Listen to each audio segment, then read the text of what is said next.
All right. Well, good afternoon. My name is Anja Geitmann. I'm the Dean of the Faculty of Agriculture and Environmental Sciences, and I welcome you to this event, which is always a very special event in the academic year of our faculty. And just to start, this is a regular Zoom session. That means you have a microphone that you've hopefully switched off at the moment. And also, in order to save on bandwidth, you might want to switch off your video at the moment, at least. Before we start, I would like to start with a land acknowledgement. The Kanien'kehá:ka Nation are the custodians of Shoshone, or in other words, what is nowadays Montreal, and which is the unceded territory on which McGill University stands. The Kanien'kehá:ka Nation are also the custodians of the surrounding lands and rivers. And to the south, as most of you know, resides the communities of Kanawake, and to the north are the communities of Kanesatake.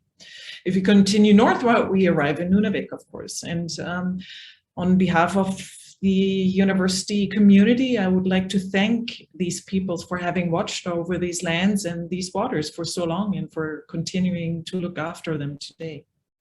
I think that is very important to mention, certainly at an event like this one. And this event is our annual Albert Jean de Grandpré Distinguished Speaker Seminar Series. It's a mouthful and it's a wonderful name, which it was launched in 2013. It was actually established to honor a former Chancellor of McGill University. So Chancellor Emeritus Albert Jean de Grandpré has served in his function as Chancellor from 1984 to 1991. And he has also been a long-standing member of the McGill Board of Governors. He definitely has been one of Canada's most distinguished business leaders as well.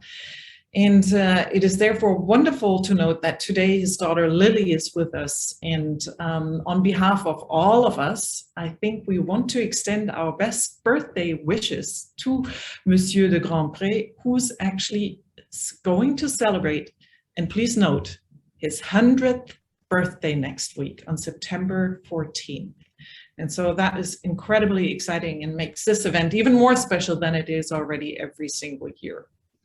We're very proud that the Faculty of Agricultural and Environmental Sciences is actually the steward of this lecture series that is in his name. And most of you are members of the faculty, and you know that the mission of the faculty is, of course, to produce and share the knowledge that is relevant to agriculture, environmental sciences, and all the connected disciplines. And of course, at the faculty, we promote innovative research, we educate the next generation of leaders, and I hope that many of you who signed on are among this next generation of leaders. And we contribute to discovering sustainable solutions for tomorrow. And we do so thinking beyond the limited horizon of our own discipline. What does it take? Well, it takes networking, it takes collaborating in order to bridge the conceptual boundaries and connecting dots that we only see if we look at them together. This year, we're actually celebrating the 22nd year of providing of our Food for Thought public lecture series as well. And the Food for Thought public lecture series, which is actually a lecture series that happens throughout the term, is very special this year since McGill is celebrating its bicentennial and is therefore the host of the De Grandpré lecture. This is a very wonderful combination of the two lecture series and one hosting the other for this exciting event here today. And today, I have the great honor to welcome our speaker. Our speaker is David Hughes. He will be discussing global food industry issues and particularly consumer and retail trends. We're really looking forward to his presentation, and combined after his presentation, there will be a lively discussion between our speakers and a selected group of students from the faculty. If we have time at the end of the event, we will of course take questions as well that you, the audience, can provide through the chat.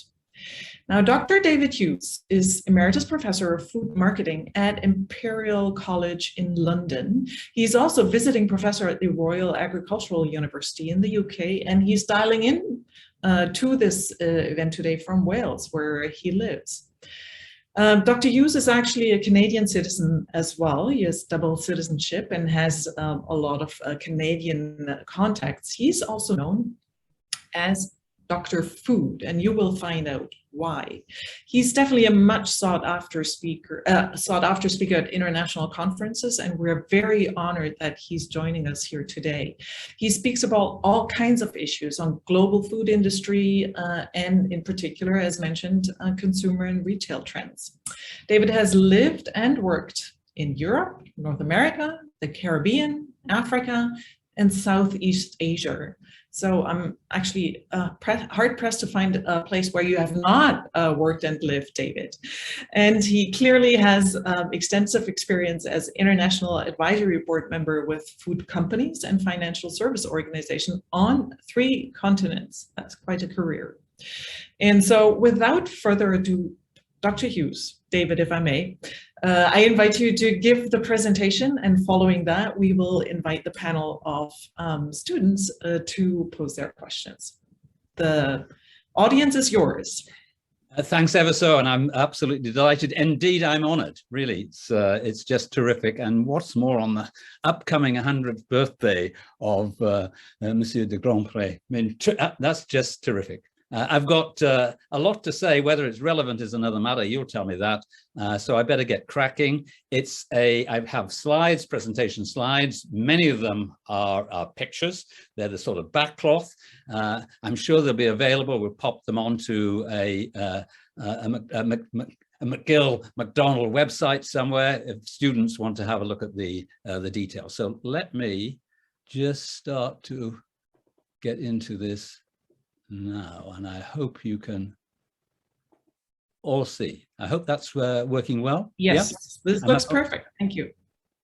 Excellent. Hang on, I'll just clear my screen a little. Okay, so what's happening in our world of food, and does it matter? And, you know, it's my sort of personal view, if you will. And I thought we'd sort of start global. Here we go. You know, there's 7.8 billion people in the world today, give or take. Canada's a 38 million, tiny portion of that. And what's intriguing, and we all know that 6 out of 10 of our world live in Asia. And if we sort of fast forward, let's go forward in 30 years time to 2050, we're going to grow our world by another 2 billion people. And where will they live? Well, actually, the better part of 8 out of 10 will live in either Africa or Asia. And the big growth in population we're going to see is going to be in Africa, where it's going to double over the next 20 years, which is sort of exciting, but also frightening. Hang on, here we go. And I thought, let's, what have I got here? It's the population profiles. On the left-hand side, that's Canada's population profile in 2020, with that population of 38 million. The profile actually looks a little teeny bit like middle-aged Canadians, which is, you know, a little bit rotund in the middle. And by 2030, let's go forward 10 years, Canada is going to add about 3 million people more.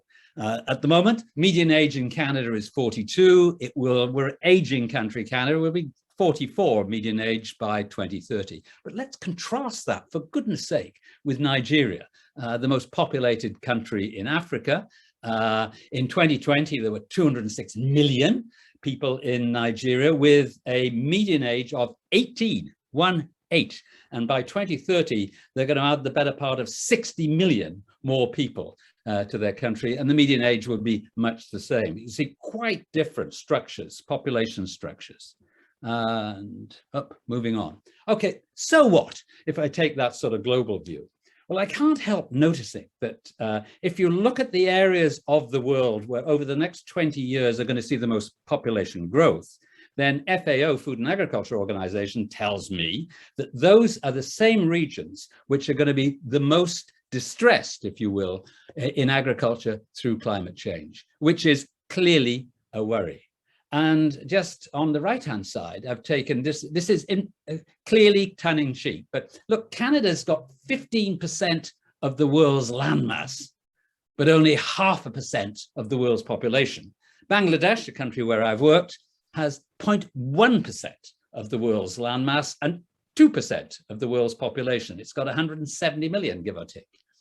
And I was just wondering if it's a bit greedy of Canada to have all that land. Should it give some to Bangladesh as a 50th birthday present? It's their 50th birthday this year in Bangladesh. Particularly, why would I say that? Because if you look at average global sea levels, you can see over the last 30 years, they've risen by a little bit, but 8 centimeters, and this will continue.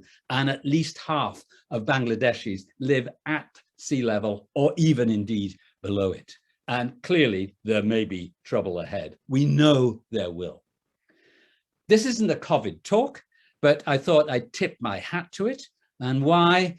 Because let's look at this big map that I've got here. It's bi-weekly confirmed COVID cases around the world. And if the country color is blue or bluish, then that's not brilliant. And I note that almost all of Europe, where I'm living at the moment, and certainly most of North and indeed even South America is bluish, and particularly just south of you guys and north in Alaska, it's very blue. And it's a reminder that from a COVID pandemic point of view, just to use Yogi Berra, that sort of moral philosopher and baseball player from the US, it ain't over till it's over. And this pandemic will be with us over the next 2 years. And it's had an impact on, well, of course, the world, but not least the food industry.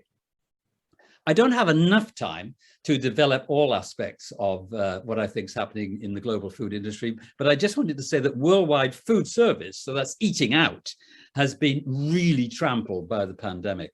The picture here is my youngest son's, one of his restaurants, and it's also a little hotel. He's got 2. And has he had difficulty over the last 18 months? Absolutely. I'm a co-investor in this. It's been really, really hard work, but I don't have enough time to tell you exactly why. But what intrigues me is if I look in Canada, that and trying to just follow what the media is saying, there's a lot of news at the moment about rising food prices in Canada and indeed elsewhere. And for me, it's sort of delicious deja vu. Why? Because I first came to Canada, I emigrated to Canada in 1973. Actually, Montreal was my port of entry, my first port of entry. And in 1973, the federal government established the Canadian Food Prices Review Board to look at why were food prices going up at such a rate. The Prime Minister at the time was, from a European point of view, a sort of charismatic young man called Pierre Elliott Trudeau, and I assumed when I arrived in Canada that he'd be much loved, and I found to my amazement that 50% of Canada were rather grumpy with him. Now let's sort of move forward, what, 73, 27, almost 50 years, and now, just like in 73, the newspapers are full of what's happening to food prices. And who have you got as Prime Minister? It's by European standards again, a sort of good-looking, charismatic man who happens to be called Trudeau. And again, when I talk to my Canadian friends, they say that half the country are grumpy with him and half rather like him. But that's another matter. So food prices are a big issue. So why? Well, in part, this is why. If I take the FAO Food Price Index, which is a basket of food commodities, and look what's happening, look to the right here.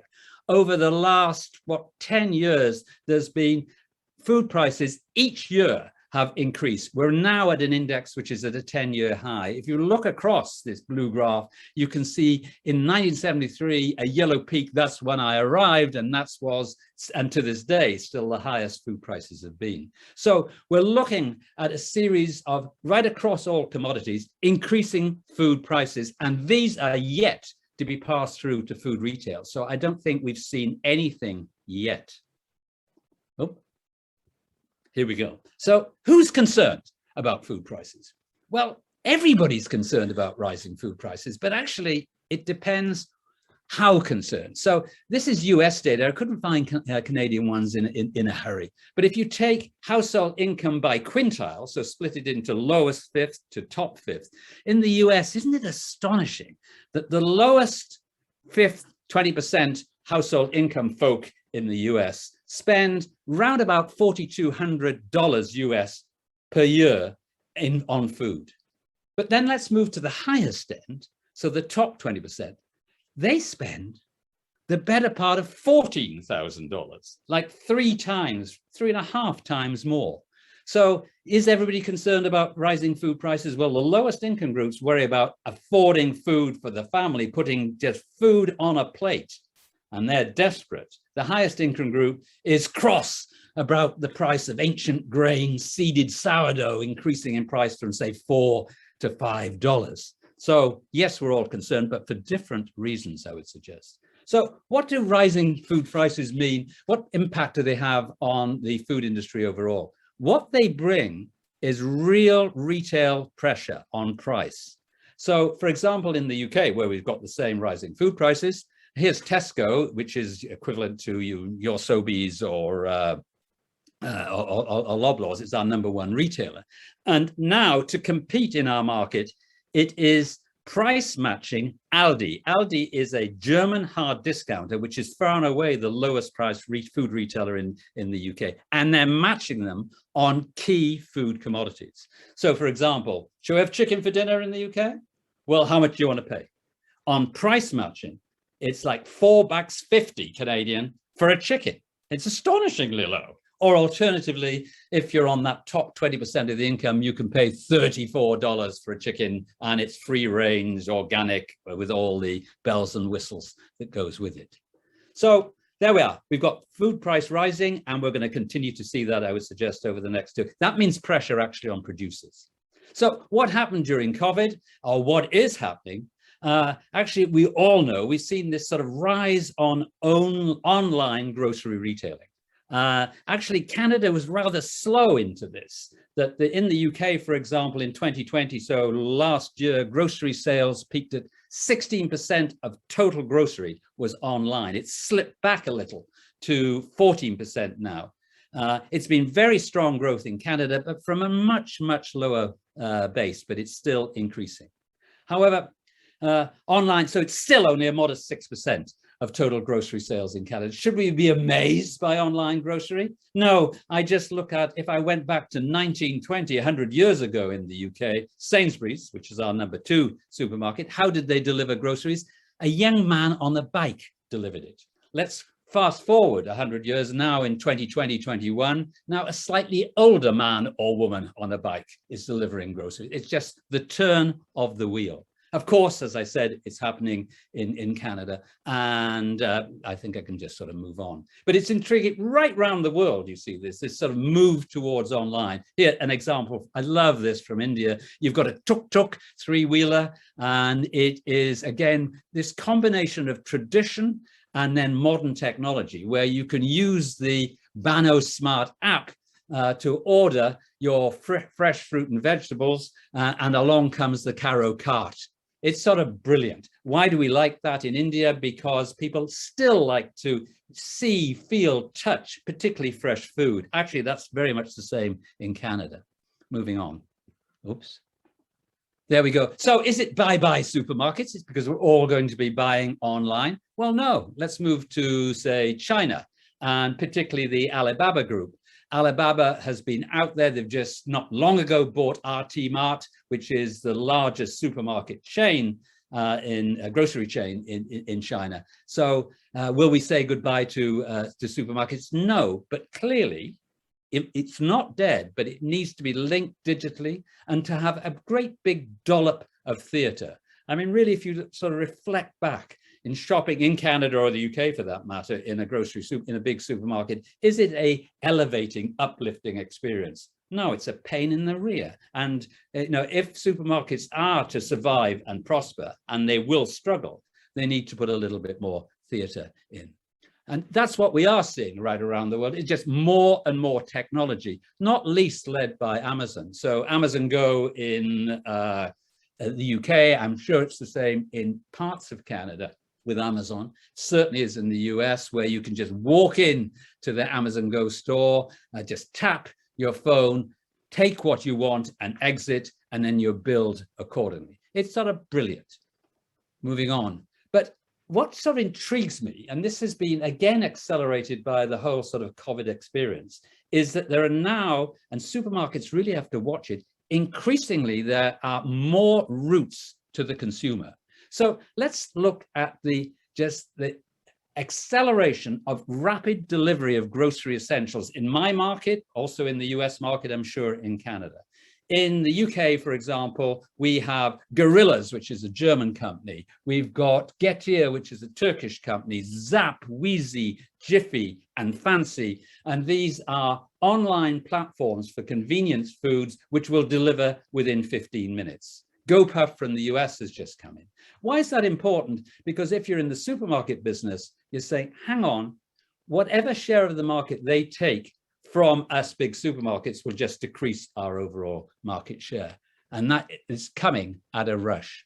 Or, for example, again, hugely accelerated by COVID-19 has been the restaurant meal delivery, again, online. If I take US figures, if we take DoorDash, Uber Eats, Postmates, and Grubhub, and Uber Eats and Postmates are co-owned by Uber Eats, then we've got essentially two companies in the US responsible for 90% of all restaurant meals which are delivered from that online platform. Do we see that in Canada? Yes, we do. What's the biggest player? Skip the Dishes, or probably in Quebec, you might just call it Skip. Who's that owned by? It's owned by Just Eat. And Just Eat, where does that come from? It's a Dutch and British company. So suddenly, that's another route to the consumer. We don't have to shop for, let's use an old-fashioned term, ingredients. We can just have the meal delivered to us. And right, again, looking at what's happening in Canada, again, it's sort of astonishing through the last couple of years, this emergence of ghost kitchens. So kitchens which never see customers at tables, which prepare meals, which are then delivered by the DoorDashes of this world. And what we're seeing right across Canada in the Walmarts of this world is that the rear end of Walmart, which now has excess space, is now being converted into ghost kitchens. So they're providing restaurant meals which are delivered to their customers. Again, another route to the consumer. Or indeed, what about meal kits? So where the customer, him or herself, has to cook it, but the ingredients are sent to you. HelloFresh is the major player. It's a German company initially. It's quoted on the German Stock Exchange. It's got a market cap of 18 billion, which isn't that far off the market cap of, say, a Loblaws. And then look at its stock price over the last 2 or 3 years, just going upwards, heading for the skies. And this will continue. Again, another route to the consumer. And there's thoughts that this might just sort of disappear when COVID-19 is done and dusted. When will that be? God forbid, let's say the end of 2022. But no, here's Nestle. Nestle is far and away the largest food company in the world. It's got food and drink sales of over 100 billion US. And what have they done? They've popped out and acquired recipe kit firms and ready meal firms to the tune of $1.5 billion because they believe that it's got long-term futures. So we're less likely to buy ingredients, we'll buy something else. Let's move to China. And here's a sort of intriguing big electronic platform company called Pindorado. And what's that into? That's into group buying. It's hugely on trend in China. So for example, if you live in a high-rise, then your fellow high-rise residents can get together and say, what would we like to buy on a Wednesday together that we might be able to get a really good deal on? And that's Pindorado's particular point of reference, if you will. It'll be intriguing to see if that works outside of China and Asia. It works well in China, I think, because of social dynamics, that they're more sort of disciplined, if you will, from a societal point of view. I would think in Canada, certainly in the UK, if you went to a typical high-rise, that everybody would want something different. You know, I want the gluten-free one, I want a small one, I want one that my neighbor hasn't got. But again, another route to consumer. Or let's go to my market, Marks and Spencer's, which is well known in Canada, actually, great at ready meals. This was their Valentines Day Deal this year, so February 14th. So for 36 bucks Canadian per couple, you could go and pick your meal up, which included, what did it start with? It was a prawn cocktail to start, sirloin steaks with a nice salad, followed by a dessert, which was profiteroles, yum, yum, and nice heart-shaped chocolates and a bottle of Prosecco. That was for two at $18 per couple. That's a cheap Valentine's Day deal. Doesn't show a lot of romance, does it really? But there we go. I mean, in Canada, you'd pay $18 for the Prosecco, I'd imagine. That's another matter. And again, other routes to the consumer that I see expanding. In the UK, I'm a bit worried about the food safety aspects here, but this is food produced in my home that I can now sell again on an electronic platform, like, for example, one called Home Cooked or Cook My Grub. Again, so this is particularly for, it's often as not, it's not being so gender specific, but it's often women at home who want to use cooking skills because they're looking after children and also sell meals within their local community, starting to get some traction. And here's another lovely one from the UK. We're big ones for gardening, for little town gardens or for allotments. And here's, again, an online platform called Allot Me, where you can earn money by renting out your own garden to somebody who wants to garden, or find a space to grow your own food. So again, Allot Me, brilliant for my mind. Let's move to Singapore, where the whole business of vending has moved on and at pace. I mean, we're still used to largely vending machines offering, I don't know, confectionery, perhaps, chocolate bars. But here we are in Singapore dispensing salmon, crab, and even cacti small plants. So what do I see around the world? That, as I mentioned, this increasing move to there are more routes to the consumer. In the old days, if you will, when cooking from scratch, as I mentioned, we'd buy ingredients. Now anybody under the age of 40 doesn't understand and certainly can't spell the word ingredient.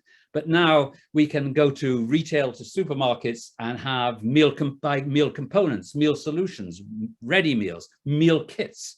Supermarkets may have restaurants when they're open. There are food-to-go supermarkets. On the other side, from food service, there are sit-down restaurants, casual dine, QSR, quick service restaurants, street food. Coffee shop chains now offer much more food. Restaurants have dark kitchens, which are then supplied by the online restaurant platforms. And food-to-go, street food. So what I notice around the world is you see this convergence of food retail and food service. If I'd been making this talk, say 10, 15 years ago, there was two distinct sectors. One was food retail, one's food service. I suggest that they've converged. Okay, that's got that out of the way. Let's move on to what other sort of COVID trends do I see, or those trends which have been accelerated by the pandemic. And this is far and away the biggest one. The notion of climate-friendly and planet-friendly diets, it's gaining such traction. Who's it driven by? Well, it's driven by, students, your children, my grandchildren. Initially, who was the young person from Sweden who got all the attention? It was Greta Thunberg. But now there's a Chilean, Mexican woman, Shia Bastida, who made such a powerful speech at one of Biden's White House climate summits. I mean, both of them are pretty bloody irritating, but are they effective? Absolutely. And so what we're finding is that people are looking at their food and saying, well, how is it for my health? How is it for the environment? And we see this sort of picture here, which you know well. This is from the Eat Lancet Commission, which has got international coverage. Who are the angelic foods? Well, it's nuts, legumes, whole grains, potatoes, veg, fruits. And who's up there on the devil corner? It's unprocessed red meat, unprocessed red meat. With dairy somewhere in the middle. You can see it's really threatening for some areas of the food industry and less so. In fact, it's a real positive for others. And I like the way that WWF, WWF, the panda people, how they sort of articulate it. Food, the power is on your plate. They're saying what you eat will determine what happens to not only your health, but certainly to the environment of our planet. And again, through COVID, I think it's been that focus on personal health and environmental impact, which is so huge. So starting with health, it's all the research has shown that for those who are overweight, obese, those with diabetes, those with health problems, then they're much more likely to be knocked over by the virus. And so from a governmental point of view, they've been looking to us and saying, can you eat less? and eat much more healthier and exercise more. And I think that is starting to bring much more regulation on health issues related to food. And so governments are moving on from nudging, you know, where they'd say, please, could you try and eat a little healthier, to taxing. So for example, in the UK at the moment, government is considering putting tax on salt and sugar used in food processing. Do they think the tax is going to work? No, not particularly. But what they think will work is that that will accelerate the rate at which food manufacturers change their ingredient mix so that they miss out on the taxation, I would suggest. But whenever I talk about health, I'm reminded of what actually sells. So here we are. I mean, it's popular in Canada, in North America in general, and in Europe, actually. It's mac and cheese, let's say Kraft mac and cheese. And it's just a reminder to me that really, that, you know, people talk about health, but actually taste and convenience always trumps health. And I put this little slide up because look at the right-hand side. I mean, that's the ingredients. I mean, for goodness sake, I've read shorter books. And so you'd think that in an era where we know a trend is clean labels, fewer labels that we can that we understand, but still high convenience products sell and sell off the wall. Back to what a government's doing, that they're wading in there, in the UK, for example, banning the advertisement of so-called junk food. Go to Latin America, for example, they're putting warnings about health, about ingredients on, for example, breakfast cereals that look increasingly like the warnings you get on cigarette packets. So from a food industry point of view, we just got to expect more of this. In Europe, we're moving towards and at a rate Nutri-Scores. It's already happening in much of, Carrefour, one of the great French and international retailers, is already doing it, where it's sort of set up on a traffic light type basis. Are you a green A or a red E? And I ask when I'm working with the food industry, how would your product score? Because it's going to be influential in terms of how people choose at the retail shelf, if you will. It's already happening, as I said, in Europe. Colruyt, which is a Belgian group of retailers, and also Lidl, which are hard discounters right across Europe, are already using Nutri-Scores. And what I'm intrigued to see is that we're bringing technology to try and help people make better decisions with regard to the foods that they choose. Here is Smash. It's a healthy food discount app for young people in the UK. You can only sign up to it if you're under 24. And then it gives you a good deal discounts on famous brand and so-called healthier food meals across the high street. Smash, moving on. But it's more than Nutri-Scores. And what's coming again at a rate of knots is this whole idea of EnviroScores. So what we're saying, it's already happening. For goodness sake, if I take corn, which is like a meat substitute, they already will put on it what is the carbon impact for their product. Oatly, a controversial oat, non-dairy dairy drink, doing exactly the same. In Sweden, there's a store which is pricing goods based on their carbon emissions. So this is coming. And what's more, it doesn't have to be pushed by government. It's been pushed by the market. And I'm saying again to my food industry customers, what would be the EnviroScore for your food and drink products? I mean, I wonder how Putin would manage. Well, who knows? Let's see. As I say, this is already happening. So EcoScores on products, again in Lidl and Colruyt, right across Europe. It's huge. It's going to be hugely influential. Oops. There we go. And what's more, of course, if you want to eat healthily, or you want to have a lower environmental score, and have less footprint in the foods you eat, well, there's an app for that. And now they're just coming out of the woodwork again at huge speed. I picked some up here. Yuka in France, which is the mightiest of the European shopping apps, which is focused at food. It covers 1.5 million products, and there's some 5 million products are scanned on a daily basis. Whereas Geeky from Italy, which is available too in the UK, that's more about a whole plethora of social issues associated with food production. Or Food Switch in Australia, which focuses on salt and sugar. Or what about here? I've got this one in the US, which is, in the UK, which is particularly focused on carbon dioxide and health scores. So it's to give us some ammunition that will help us in our shopping. And we're already starting to see this in terms of products that are out on the shelf. Here's climate-friendly milk now available to British consumers. What's that about? It's about a Swiss dairy feed supplement. Can it do cows what Tesla is doing? So one aspect of this is that it's had a huge impact on, in terms of this pushing the whole plant-based movement, not just in North America, but right around the world. Actually, what intrigues me is that it's more focused actually on plant-based milk, so-called milk products, but notwithstanding that it's plant-based meat products that gets all the big media coverage. Who's into this? All the big players. Here we are, Unilever. You know when big food gets into it, that it's here for the long term. So it's Unilever, it's Nestle, two of the largest food companies in the world. And what's more, big food is whipping out there and buying up the little food companies, which have been quicker and just sort of more agile in terms of taking advantage of the plant-based food trends. And again, you can see Mondelez, Mars, Danone, etc., buying these little TD companies.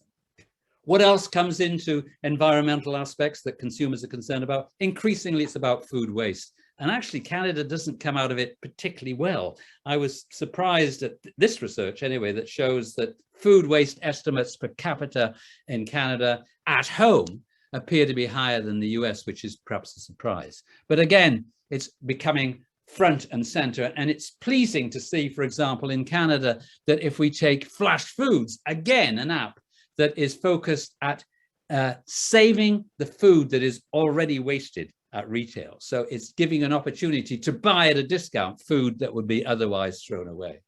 And again, this environmental push we're seeing, we've certainly seen what great success in terms of reducing plastic. There's still a long way to go. But here, paper rather than plastic. And we've got paper wine bottles, paper Macdonald trays made from food waste. Nestle at last just packaging their confectionery in paper, not plastic. And so what I see, and again accelerated by COVID, is that this sort of increasing importance of social issues. And I sort of try to characterize this by saying, remind me again what we can't eat. Like anything with palm oil as an ingredient. Why? Well, what about the orangutan? Chicken that's been fed soy from Brazil if it's mowed down the forest. Fish that's unsustainably sourced. Did you see the Netflix series? Wow. Any meat, milk with hormones or antibiotics, food produced with slave labor, water-intensive crops, eggs that are produced by hens in cages, beef that's destroyed the Amazon, pork from hogs confined in stores, anything in a non-recycled pack. And post-COVID, I think every food person has to say, what are the major social issues which will disturb growth in our food and drink markets? Unilever is pushing the envelope here too, promising a living wage across its entire value chain right round the world. That takes it to say, we'll pay more than the minimum wage in everywhere where we have any footprint, like, for example, tea estates in India. It's astonishing. And look how increasingly important it is, the Sustainable Development Goals, which were UN, developed 10 years ago, whenever. Increasingly now, they're up front and much higher profile, and companies are having to show how they're performing against each one of them. Getting nearer this sort of heartland, if you will. Don't worry, I haven't got that far to go. Give me another 5 minutes. But what it absolutely intrigues me, and it's the strong sort of McGill Macdonald link here, is that suddenly soil and water sciences are becoming seriously fashionable. It's intriguing, isn't it, that big food right around the world, the Danones, the McCain's, great Canadian company, Nestle, PepsiCo, Unilever, and so it goes on, are talking about what? Regenerative agriculture. And they're saying our partners, they mean our farmers, are into regen ag. What that tells me is that supply chains are shortening. If a Nestle starts to make a promise about regenerative agriculture, it means that it has to work with a set of farmers that it can't chop and change with.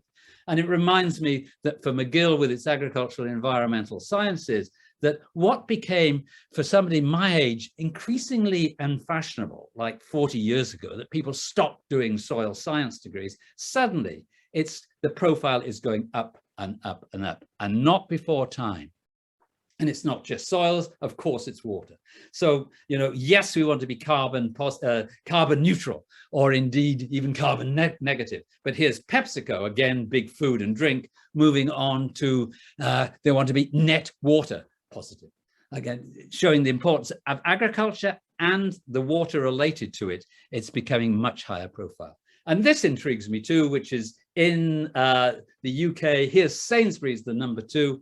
They're now starting to advertise food products and talk about the agricultural and soil advantages of their products, as well as the health benefits and the taste benefits of the same.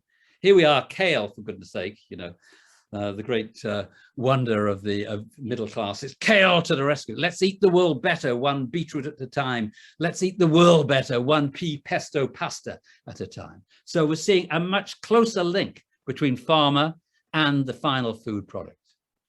And it's just sort of indicative that, again, this accelerated trend towards people want to see food which is more traceable, and they want to see supply chains which are more transparent. Almost done. I just wanted to sort of, again, cock my hat at one clear trend, which is this move in agriculture towards vertical farming. I don't fully understand it, really. I mean, I had my own hydroponic business 20, 30 years ago in Florida, and we grew it to quite a good size. But now you're seeing the emergence of agribusiness unicorns. These are startup companies that are suddenly worth $1 billion US. And what are they producing? Typically salad crops. The market valuations of vertical farming, I think they manage to defy economic gravity. I just don't understand it, but it's part and parcel of the development of high-tech agriculture. I mean, actually, Canada has its high-tech agriculture and high value, and it comes from one sector, and it's legal. And here are your 3 unicorns, not without controversy.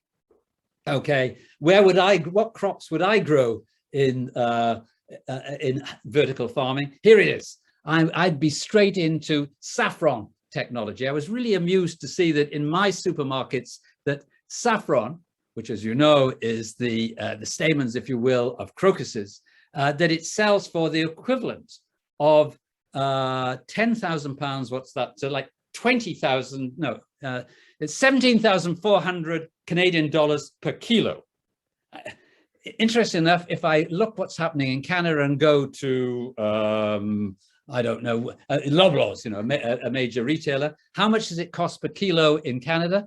Actually, the better part of $30,000 per kilo. Nobody buys it. And here, for students, here's an arbitrage opportunity. You could fly to London, pick up some saffron, and come back first class, and you'd still be well ahead of the market. So to finish, here we go. And to finish where I started. I mean, I picked up this, and it was just reminded me that we know the biggest issue for certain for me in this century is climate change and whether we can control it. And this is a picture of where will there be, where's the shift? Where's the shift in terms of the agricultural climate zone? And clearly it's northwards, and clearly it will benefit Canada, as well as Russia, Finland, Sweden, for example. It won't come without it will come with controversy, because it may well involve, say, for example, farming in what are the boreal zones at the moment. So that means cutting down trees, but that's another matter. So it's looking good. The long term's looking good for Canadian agriculture. And I think that's a whoopee. My last slide. Here we go. What's that about? There's a variety of apple called Pink Lady, which I love. And they have annually the Food Photographer of the Year awards. Google it and have a look. They've got brilliant food photographs. This wasn't the winner this year, but it was close to it. And I just looked at it, and it sort of really made me think. Here we've got a middle-aged couple on their bike cart on the top of a garbage tip in India, enjoying their lunch together. And why do I look at that and think, you know, it's every time I feel a bit grumpy or feel that, you know, I've been dealt a bad hand, I just say to myself, get on with it, David, and take a wider, more inclusive view of the world. I'm sure you'll do that. And I wish you all well and look forward to some questions if I haven't rambled on too long. That's me done for that. Thank you so much, David. What a presentation that crosses essentially every single department and expertise that we have at Macdonald campus. So I think I won't go to a supermarket again without having your talk in mind, but I also won't read the newspaper again without having your presentation in mind. And I'm pretty sure I'm speaking for everybody here. So thank you, David. This is the opportunity for me to introduce two colleagues of mine who will take over the next portion of this session. The first one is Professor Grant Clark. He is professor in the Bioresource Engineering Department, and he's actually the leader of the Food for Thought lecture series. He has been working in the background all this time, and he will be monitoring the chat. So if there are any questions from the audience, he will make sure that at least some of those questions get to Professor Hughes. The second colleague is Professor Mary Deutsch. She is a member of the Agricultural Economy Group in the Department of Natural Resource Sciences, and she will introduce the student panel that would ask questions to David. Her research actually examines farmer decision-making in the context of land use, crop insurance, conservation, and climate change adaptation behavior. Hence is very closely related to the presentation today in the sense of decision-making. What is the future all about? She's, for example, interested in farmers' on-farm economic decisions in the face of risk and uncertainty, and how insights from other social sciences can be applied to the study of agricultural economics, very interdisciplinary as well. And so I turn over the word and the baton to Dr. Deutsch, who's going to introduce the student panel. Thank you very much. I'm pleased to introduce the two students we have with us today. The first is Alexandra Kushner. She's a third year or U2 student in environmental sciences, and Xavier Bouchard-Vachon, who is a master's student in agricultural economics. And they've got a couple questions prepared for Professor Hughes. We'll start with Xavier, if you want to get us rolling. Okay, thank you. Well, thank you very much, Professor Hughes, for this very interesting lecture. I wish there was more time so we could discuss the COVID impact on the food service sector. I think that would be very interesting as well. One of the questions that I have is, has COVID-19 changed what people buy at the grocery store? Have consumers changed their diet during the pandemic? Yeah, good question. I was talking with, just before this actually, with the Center for Food Integrity people in the US about this, that what's intriguing, people around the world say that they are eating more healthily. That's point one. And that they're interested in expanding the healthiness of the diets. And then I notice in almost every country, weight has been put on, so that we've got larger through COVID-19. And so at one level, we know what we have to do, but actually then taking the action becomes just more difficult. But we are certainly more aware of healthy food items, but then sort of crossing the Rubicon, if you will, so to actually making the changes is more difficult. So yes, you know, we say we're going to do it, but actually, are we doing it? Not necessarily. Great, thank you. Alexandra, you had some questions for Professor Hughes as well? Yes, thank you so much, Dr. Hughes. That was a great lecture. I would love to hear your perspective on what you think has a greater impact, whether consumers support big agri-food companies that have the equity to invest into sustainable practices and innovation, or supporting small businesses that are more connected with their communities. Right. You know, I was again looking at some data on this. It doesn't matter if it's in the UK or the US, or and I bet it's the same in Canada, that that big food and drink clearly has an image problem, and little food and drink is perceived to be more singing and dancing and more in tune with the views of consumers. And that makes it particularly challenging, I think, for larger companies. That they, so it seems whatever they do, they will get less sort of positives coming back from the, but they have to keep at it relentlessly. Why? Because they've got their good name to protect, but also they are major players. And again, you know, of course, the food industry is made up of a combination of big firms, little firms, and but in terms of overall impact, the big firms can have a sort of a disproportionately large impact themselves. So, so yes, consumers tend to think small good, large bad, and perhaps it was ever this. But what intrigues me, pleases me. If you see, look, I'm not representing them, but if I see what the, as I mentioned, if we take regenerative agriculture, for example, you know, the McCains of this world, that they are making, they're moving in areas that, what, 10 years ago, they wouldn't have even considered. They started to talk about it, but now they're moving all the way back to the farm.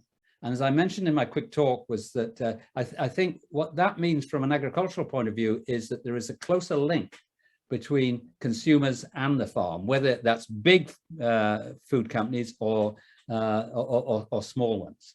That if you have, you know, if you're a McCain's, for example, let's talk Canadian, well, of course they're international, but it's if you're working with a set of potato farmers on regenerative agriculture, you can't suddenly leave them be because you've got a cheaper source of potatoes somewhere else. That doesn't work. If you get caught on that, then you will be penalized really, really heavily.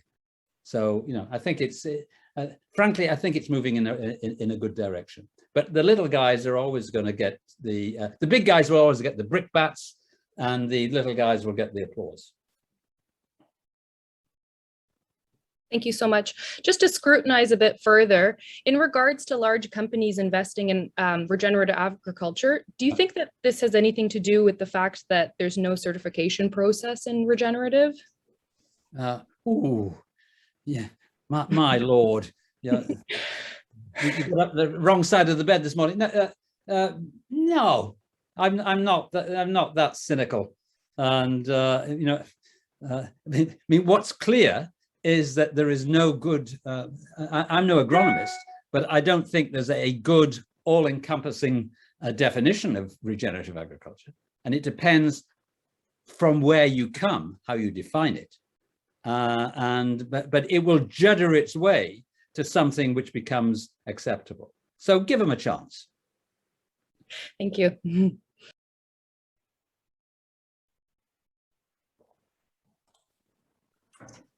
Okay, great, thank you. And I think now we can potentially open it up to the audience for some questions, if we have some time. Sure, and I invite the audience, if you have a question you'd like to direct toward Dr. Hughes, to post it in the chat. But David, Eve would like to know if you believe that agriculture can provide basic food for the global population as it grows throughout this century. Right, yeah, as we add 2 billion and more, probably. Well, what do I think about that? I mean, what's your view on Malthus? You know, his view was that no, it wouldn't keep up. I mean, I think history tells us that it's done pretty well so far, hasn't it? We have to live with the fact that the better part of 800 million people go to wake up hungry and go to bed hungry, and that's so. So my quick answer, I think we'll manage. The problem will be the distribution. That a fair proportion of the world will get too much and a fair proportion of the world will get too little. And that becomes our issue. So, you know, let's look at Africa again. I'm very positive on African matters. I mean, I lived there for 5 years, and you know, I would do so again. But if you sort of double the population there in a 25-year period, and if that we fail to control the worst aspects of climate change, then it looks like there's trouble ahead. And we can't, as a world, we can't afford to have a failing continent, nor would we wish so. So yes, I think we can, but it's not a fair world. I think technology is will kick in and will do well. All right, thank you. A question from Kantha asking for your advice to students and young people entering the food industry. Right. First advice is enter it. You know, I did. I'm not in the first flush of youth, and I've always worked in ag and food, and I've thoroughly enjoyed it. It depends at what level. Because right now you can see at the lower end, if I'm allowed to say the lower end of the food industry, at the lower paid end, there are clear problems, not just in Canada, but certainly across Europe, where great swaths of people are saying, I think I can do better somewhere else. I think that's a clear call to the food industry that it has to up its game in terms of its treatment of lower paid workers, and that it needs to be looking at ways that can make lower paid workers more productive so they become higher paid workers. So what would I do? Just jump in. You know, the interesting thing about people who've had careers in the food industry, ag and food industry like myself, is that it's only after the fact that you can give small talks on about how logical your path through the career is. Actually, what I found is that you fall, you know, you're doing one thing and then suddenly you sort of turn around and fall into another and go, oh, okay, I'll give that one a try. You know, don't overplan it. Just find a job that you fancy and get stuck in right away. Good to do a postgraduate degree. Thank you. And now a question from Julie. What do you think is the best way of convincing people to eat a more planet-friendly diet? Right.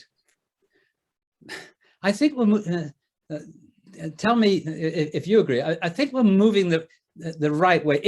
As we move towards EnviroScores, it will be, it won't please everybody. But, you know, the fact of the matter is, if front of pack, if there is some clear indication of what the impact of the food you are about to purchase and then consume has on the environment, then I think it will influence purchases. And so that's a good start. And as I mentioned again in my short talk, that I don't even think you have to regulate that. I think the market is starting to want that. What is controversial is how you measure it.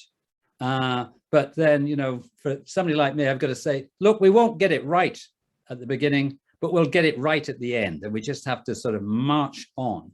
And I expect to, what is clear is that that it has genuine traction. This sort of planet-friendly notion of a diet clearly has traction.